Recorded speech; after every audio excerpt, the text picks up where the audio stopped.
Hi, welcome to today's episode. Before we start, please don't forget to hit the subscribe button to join the growing family. Now let's dive in.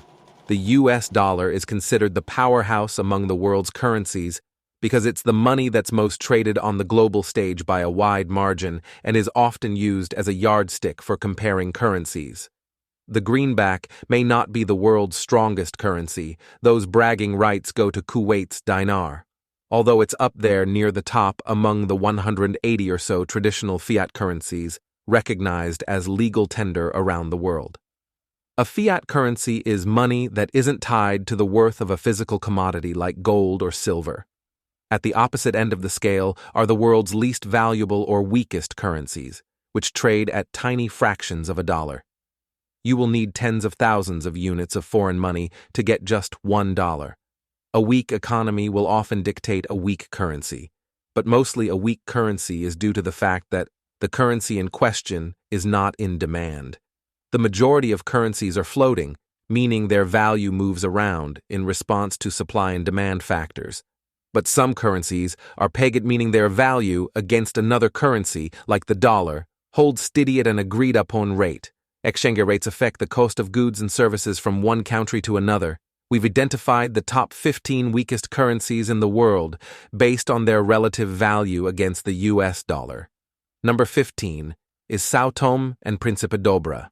The official currency of Sao Tome and Principe was introduced in 1977 and replaced the Portuguese escudo at par. Due to high inflation, a replacement dobra was required, and in January 2018, it was redenominated at a 1,000 to 1 ratio. One dobra is equal to 0.043 US dollars.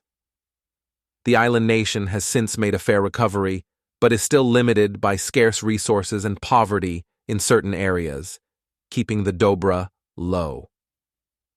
Number 14 is Comorian franc.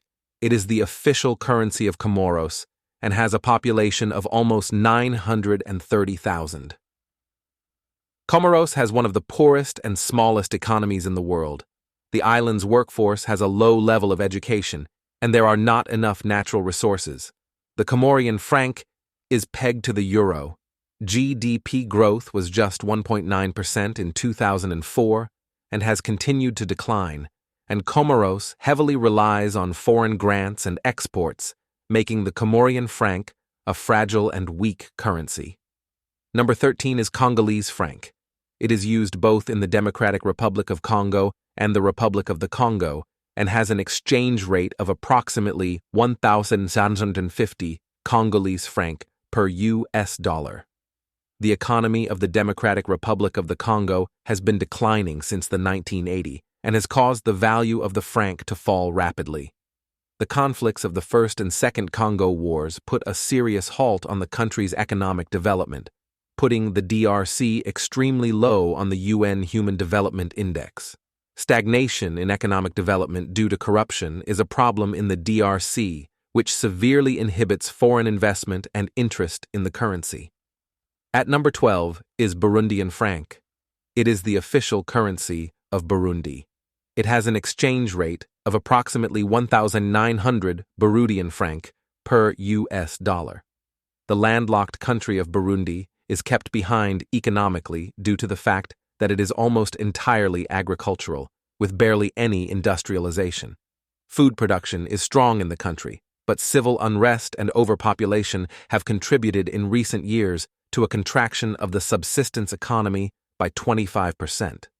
The Burundian franc remains a weak currency, and the country heavily relies on humanitarian assistance, with external debt stacking up into the billions. Number 11 is Iraqi Dinar, the official currency of Iraq. Entering circulation in 1932, replacing the Indian rupee, the Iraqi dinar was pegged to the British pound until 1959, when this switched to the US dollar. The breakout of the First Gulf War in 1990 quickly severed this peg and meant that the government began to rapidly produce their own new notes, known as Saddam dinars, which alongside international sanctions meant that the value rapidly declined. The Federal Reserve Bank of New York introduced new measures to stop the flow of dollars to countries sanctioned by the U.S. government. The dollars that Iraq makes from selling crude oil go into an account at the Federal Reserve Bank of New York. As a result of this, the Iraqi government chose to revalue the Iraqi Dinar on February 7, 2023, with the intent of strengthening the dinar against the dollar. However, as of August 20, 23, the new policy does not appear to have been successful. Despite the country stabilizing since then, inflation and currency depreciation has continued. Iraq still relies heavily on oil exports, which, due to these being solely in dollars, known as petrodollars, there is little demand for dinars. At number 10 is Paraguayan guarani. It is the official currency of Paraguay, with 1 guarani buying $0.00138. A single dam produces an overwhelming majority of the electricity used by Paraguay, but the country's leadership in hydroelectric power hasn't led to economic power. High inflation, approaching 10% in 2022, as well as drug smuggling and money laundering, have diluted the currency and broader economy of Paraguay, a landlocked country in South America. The medium-term economic outlook in Paraguay remains favorable, but there are risks from a worsening global outlook and extreme weather events, the IMF explained in early 2023. Number 9 is the Guinean franc, the official currency of the Republic of Guinea. It is a nation in sub-Saharan Africa and a former French colony which has been plagued by high inflation. That's depressing the Guinean franc. Unrest against the country's military rulers and a refugee influx from neighboring Liberia and Sierra Leone are contributing to Guinea's deflated economy and currency. Political instability and a slowing global growth outlook will keep Guinea's economic activity below potential, according to IMF. Having struggled with hyperinflation for decades, and in conjunction with widespread poverty, political instability, and a low annual GDP of $19 billion, 8,650 Guineans would equal $1, in spite of the nation's rich mineral and resource wealth.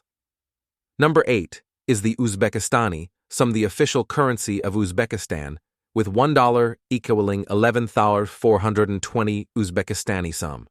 Since 2017, the Central Asian nation of Uzbekistan, a former republic of the Soviet Union, has been rolling out economic reforms. Still, the som remains a weak currency, held back by slowing economic growth, steep inflation, high unemployment, extensive corruption, and chronic poverty.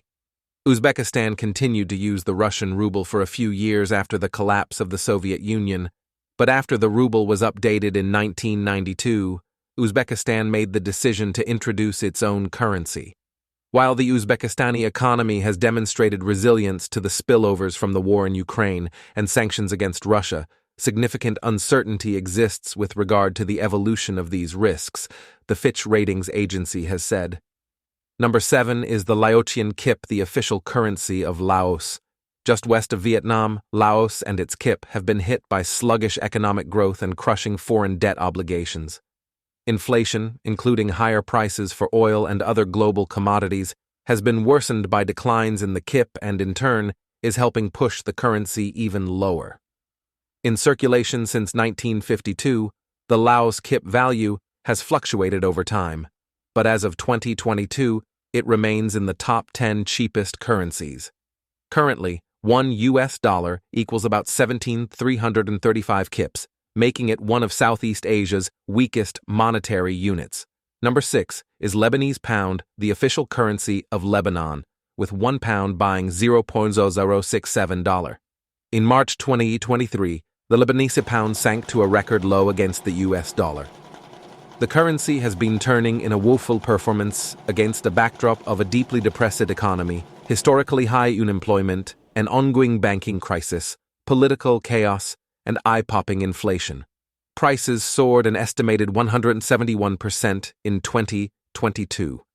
Lebanon is at a dangerous crossroads, and without rapid reforms will be mired in a never-ending crisis, the International Monetary Fund noted in March 2023. Number 5 is Sierra Leonean Leone, the official currency of Sierra Leone. The Leone was introduced in 1964, replacing the British West African pound. For a brief period, the Leone was worth more than a US dollar in the 1980, before it began to suffer huge depreciation, with $1 today worth 19,678 Leone. High inflation exceeding 43% in April 2023, plus economic weakness and hefty debt obligations are factors that have dragged down the currency of this West African nation. Observers say other problems affecting the country's currency include lingering effects of a 2010 Ebola outbreak and an earlier civil war, political uncertainty, and widespread public corruption. Number 4 is Indonesian rupiah, the official currency of Indonesia, with an exchange rate of 15,000 rupiah per US dollar. The rupiah has struggled due to various factors, including high inflation and trading imbalances. The dismal ranking of the rupiah shows that bigger isn't always better. Indonesia's status as the world's fourth most populous country can't safeguard it against a beaten-up currency. Despite Indonesia's fairly stable economy and GDP and high development index, the rupiah remains one of the least valued currencies in the world, making it one of the least sought after in Southeast Asia. The Indonesian rupiah has never been a successful currency, despite numerous efforts by the government to strengthen its trading value. Number 3 is Venezuelan Bolivar, official currency of Venezuela.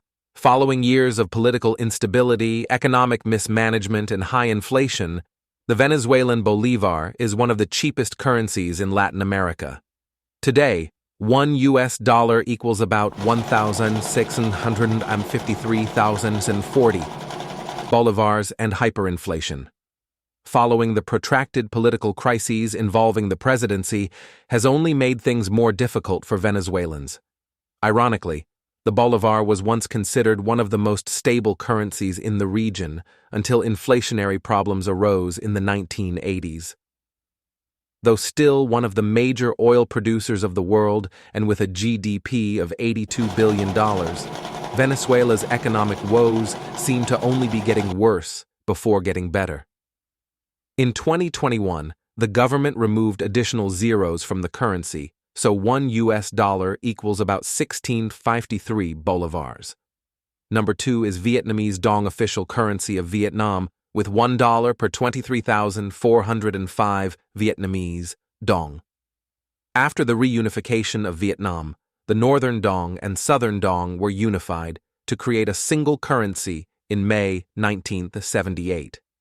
However, due to further pressures and struggles the country went through, the currency was reworked in an attempt to increase the currency's value, but miscalculations caused inflation to hit 774% in 1986.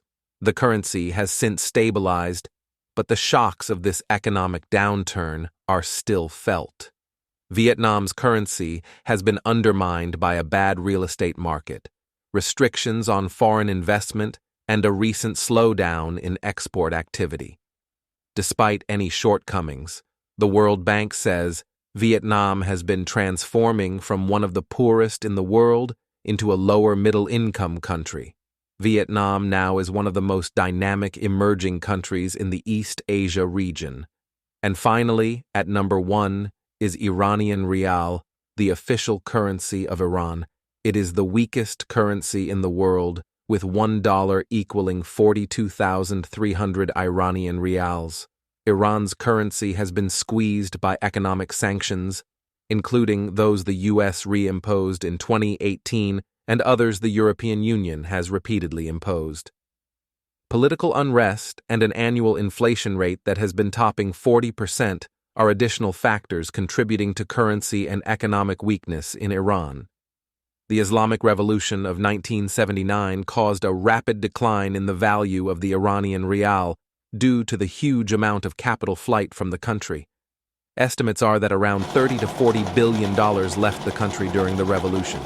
In 2019, the national government agreed to replace the Real with a new currency called the Toman in hopes of kickstarting its faltering economy.